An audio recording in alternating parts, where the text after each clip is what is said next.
Mr Speaker, I move that this House calls on the Morrison government to back Queensland's drought-affected farmers and communities by immediately letting the $5 billion future drought fund flow. Mr Speaker, let me put some clear facts on the table, Mr Speaker, and those facts are 66% of Queensland is currently drought declared, Mr Speaker. This is the 7th year that Queensland has had to go through drought conditions, Mr Speaker, and it's very clear, Mr Speaker, that our farmers are doing it tough.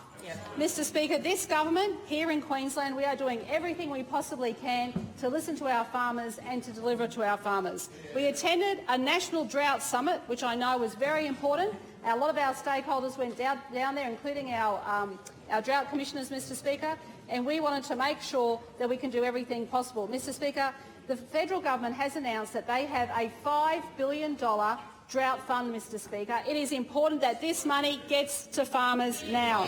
Mr Speaker, I'm incredibly frustrated. I wrote to the Prime Minister on the 21st of August. I asked for assistance in responding to the worsening drought conditions in Queensland. I asked to accelerate the commencement of the $5 billion future drought fund from the current start date of the 1st of July next year, Mr Speaker.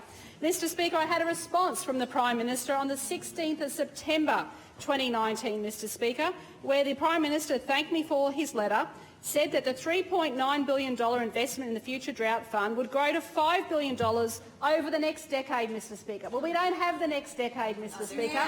That $5 billion needs to go now, Mr Speaker.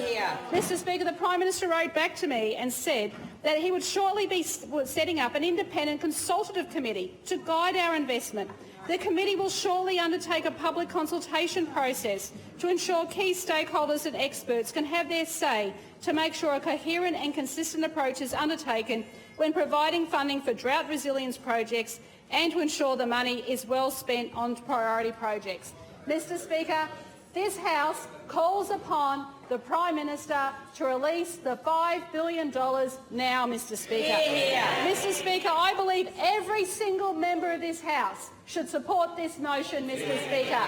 66% of Queensland is going through tough times. Mr Speaker, let me put on record some of the key facts in terms of what my government is doing to help Queenslanders. Well, Mr Speaker, we know that in Stanthorpe and Warwick they're going through tough times, and we're not going to let them run out of drinking water, and we're going to we're going to pay for that drinking water, Mr Speaker. We put our money on the table for Emu Swamp Dam, Mr Speaker. We put our money on the table for Rookwood Dam. Not $1 is coming from the federal government, Mr Speaker.